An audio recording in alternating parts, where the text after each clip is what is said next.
waxee du noonu lañ ko déggee. d'accord voilà nga surati sa café voilà donc publication bi nga xam ne def na ko tey jii ci suba gi mi ngi ciy wax ne aux amis je conseille d'aller suivre l'intégralité de l'interview sur Fafa TV avant de se faire une religion car dans ce pays il y a des individus qui travaillent dans la fabrique de la polémique. Le 1er décembre nous commémorions le massacre, acte lâche ingrat perpétré par la France et j'affirmais que c'était une victoire remportée face au déni de l'Occident. Mais nous ne commémorions pas les tirailleurs. Cette nuance est de taille. Le corps des tirailleurs a été créé par décret de Napoléon III en 1857 sur demande de Louis Faidherbe qui était en manque d'effectifs. Dans les territoires à acquérir et maintenir, ils étaient utilisés pour le maintien de l'ordre pour faire face à la résistance et prirent part à toutes les expéditions. Il faut rappeler que les premiers soldats noirs à servir la France sont d'anciens esclaves de confiance pour sécuriser les navires et le commerce. Quand on se bat contre ceux qui résistent, que l'on se bat dans les fronts de décolonisation, Algérie, Indochine, etc., pour maintenir la domination, que l'on se bat pour l'oppresseur, la France, dites-moi comment devrais-je les appeler? Comment pouvons-nous détester Faidherbe pour ce qu'il a fait et aimer son bras armé, les tirailleurs? Comment peut-on aimer les recruter? Durant la colonisation, il y avait les résistants à l'ordre colonial, les héros, ceux qui participaient à la domination coloniale, les traîtres, et les neutres. Dites-nous dans quel groupe étaient les tirailleurs. PS, il faudra avoir le courage de parler de notre histoire pour nous décomplexer. C'est un exercice qui ne demande pas d'émotion ni d'arrogance. Nous avons tous des parents tirailleurs, nous prions pour eux, nous les respectons, mais ils se battaient pour la France œuvrait pour exploiter les territoires et dominer les peuples. C'est ça la vérité. À ceux que cela a heurté, nous en sommes désolés, mais discuter exige d'apporter des arguments et non des invectives. Excellente journée à tous. D'accord. C'est ça. su mën a jëlee daanaka weddiwul sax nag. Il a parfaitement raison c'est-à-dire ni ñu dépassionné génne ay mbirum émotion tegee na le cette appréciation bii nii mu am du lu bees njëkkul ci moom. Aline Sitoé Diatta li tax ñu yóbbu ko fële ca man lii daf cee bokk daf ko wax clairement personnellement li ma gëm mooy yow dañ la noot Sénégal France daf ko noot. Allemagne ñëw noot France. yow di ki woo sa bopp di dem di tënk ci keneen man loolu daf ma jaaxal lii bi ma koy wax jour boobu ñu doon célébrer lii jour bii nii. wax naa ko ci plateau Digg Penc wax naa ko ci plateau Walfadjri Penco que lii man comprendre ma lii yow dañ laa noot doo jéem a dindi sa nooteel ngay dem di libérer ci keneen. Tire ailleurs, va tirer ailleurs quoi alors que tu devrais tirer ici. Est-ce qu'ils avaient le choix? Ouais, mais ils n'avaient pas le choix dañ leen forcer loolu la ñu wax. Oui. Pourtant sëriñ bi wax na ne am na ñoo xam ne ñoo dem seen coobare bopp mais peu importe ana ndam ñi kon yow nag yow dañ la noonu yow libéré woo sa bopp ngay dem di libéré ji France donc je ne vois pas l'acte héroïque de ci biir gisuma ko tey jii nii Sénégal. tirailleurs yi duñu ay sénégalais kese sax tirailleurs yi ëppoon nañ Sénégal Afrique occidentale française ñëpp ñoo xamante ne ñi ngi woon ci colonisation bon on dit tirailleurs sénégalais je ne sais pas pourquoi mais duñu ay sénégalais xeex bi it du xeexu diine xeex bi du xeexu diine de du xeexu diine du l'islam lañ xeexale ji woon au contraire bien au contraire donc je ne vois pas l'acte extraordinaire parce que en fait France boo xoolee après seen kii boobu noonu fin de deuxième guerre mondiale bi boo xoolee tuuti lañ demaat rek dëkk yëpp am indépendance xam nga lu tax. parce que en fait dañoo démythifier li France doon ñu jaay. comme espèce yi nekkoon fii le gouverneur ñu ñëw seen i kaki garaawlu bañ demee fekk leen foofu noonu ils se sont rendu compte que ñii ay tapette lañ dekete la défaite française de Dien Bien Phu joué na ci impact implication wu tirailleurs yooyu noonu dem fekk leen ci anam boo xamante ne kon yéen ndekete ñii noot leen lii lañ quoi di daw di dugg seen i suufi rondal Allemagne noot leen ñu commencé làkkaay allemand ndekete duñu dara bu ñëwee fii nii di garaaw la sunu kaw foofu lañ waroon a xam ne ñun tamit joroon nañ parce que en fait yaa ñoo xamante ne résister nañ à l'oppression française ñooñu je peux les appeler héros. taxaw nañ ñii sur le plan religieux ñii sur le plan militaire taxaw jàmmarloo ak France parce que kookoo la noonu waa léegi Allemagne bu noonu France yow lu sa même boo koy kii sax l'ennemi de ton ennemi c'est ton ami non donc l'Allemagne devrait être notre ami. ñun lan moo war a tax ñu war a mën a dem te loolu noonu ay savants ay intellectuels africains ñu bëree bëri dañ cee bind wax ci. alors léegi ñi nga xamante ne dañ ciy ut porox ndoll naan ay joomaay dàqal Cheikh Oumar Diagne ñooñu dañuy politique lii yoonu politique newu ci.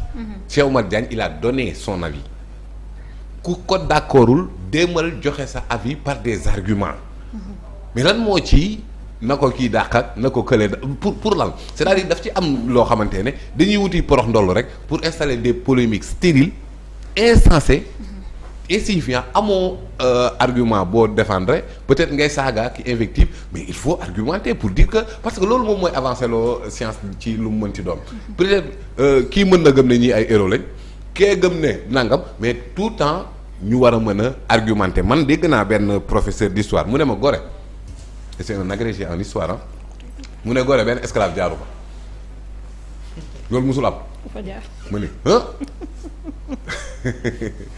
xam nga oui ak li ñu fay raconter nangam et cetera mais mu jox ma ay argument yu dëgër yan ma demaat ci ka fay nettali histoire ne ni yëg li mais loolu mooy avancer loo science. mais day yomb. non vas-y voir. non xoolal ancien un professeur d'histoire demal waaw demal waaw je te donne. dañu nekk ci moment bu am solo ci suñu pan histoire. lu ci waaye di wax da nga koy sourcer. ñu xam fan mooy delluwaay bi. parce que dafa doon loo xam lu sensible la. ku ciy waxal joxe ay références delluwaay yi. nit ñi tënkoogum ci delluwaay le temps que ñuy am yenn version yoo xam dañ cee war a liggéey pour man lii yëpp loolu lay jëriñ mooy il faut que suñu historiens yi ñu jël approprié wu lii ñu wax ni dëggantaan lu ñu am sans passion non defal naa mais ñu wax ñu dëgg boo amee nag mu am solo de boo amee waxtaan boo xam doon na sa diggante un agrégé de l'histoire waaw bul polémique defal wax ñu non polémique non damay expliquer wax ñu bàyyil ma expliquer la lan la wax ak fan la ko bàyyil ma expliquer la xam nga ñi nga xam ne lan la waaw defal nank xam nga Cheikh Oumar Diagne li mu wax lii du histoire en fait histoire bi moom daf ko argumenté daf ko commenté voilà il a donné son avis lii du histoire rek man dama gëm ne ñooñu fii la ñu waroon a xeexee ñoom seen bopp la ñu war a tinki gëwuma leen ñuy dem naan dañuy libérer France gëwuma loolu léegi nag ku gëm leneen ce sont des avis c'est-à-dire lii amul lenn loo xamante ne tey jii nii war na fay jar polémique joxe na avis am argumenté ko noonu d'accord ci avis bi argumenté ko loolu kese la dama am benn question rek après nga avancé est-ce que polémique bi ci nit ñi sénégalais lambda yi la jóge wala ci politiciens yi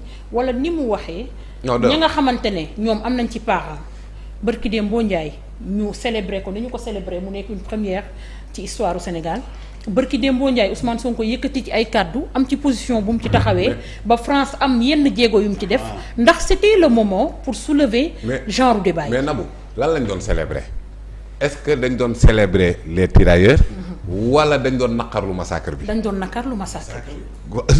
mais jeex na. kon en vérité Cheikh Oumar Diagne waxul la le massacre la ñuy naqarlu ñun amul benn yoon fu ñu ne la ñii sax ay héros lañ existé wul demeewul noonu. célébration bi ce n'était pas de dire que ni ñii ay acte de bravoure la ñu def wala nangam massacre ngay célébrer.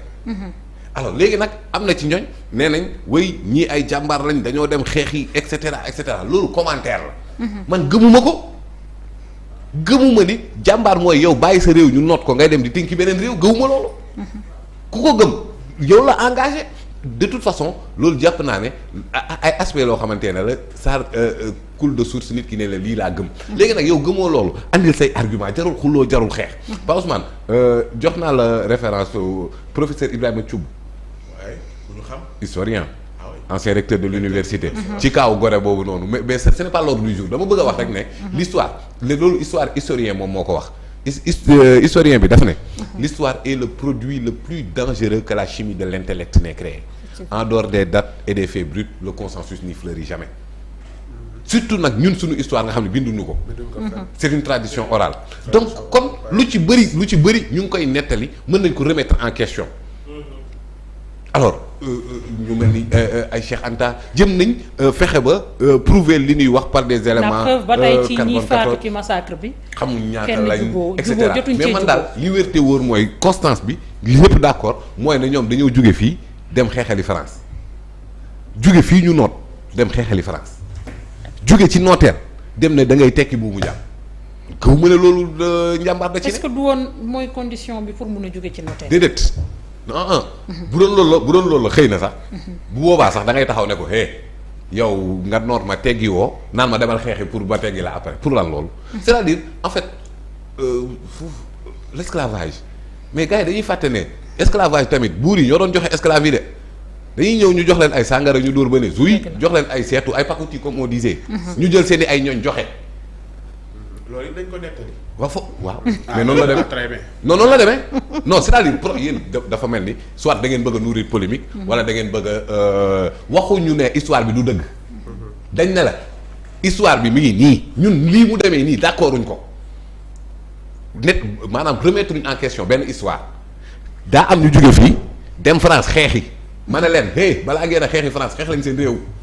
da ngeen ne waaw non c'est-à-dire le fait que nga naan ay loolu tamit dañu ko nettali mel ni ñun dañuy remettre en question l'histoire maanaam amuñu virgule bu ñuy dindi ci histoire bi seulement ni mu demee leen d'accord man dama gëm ne balaa ngaa dem di xeexali benn réew yow xeexalal sa réew te bëgg sa réew ci jaamu yàlla la bokk sa réew da nga ko noot ki ko noot boobu ngay wallu ji lu tax ngay wallu ji ki nga xamante ne moom moo la noot Faidherbe bi lu mu fi deful ci ñaawteef dafa am ba bras armé wu Faidherbe bi ñun dañ ko war a dem di wala askanu Faidherbe bi ñoom dañoo gën suñu askan le motif en quoi ñuy dem di libérer la France pourquoi la France ne peut pas s'auto-libérer général de Gaulle dafa daw Londres la toll naan day mener la révolution soldats yow teewoon France dañ doon dugg seen suufu rondal loolooy dëgg ah man doon Londres sax Afrique gii la waajaloon bopp kooku la gii moom Faidherbe non de Gaulle laa wax moom mi ñu naan dañ libéré gis nga fii nii am na ñu fiy jàngale programme France non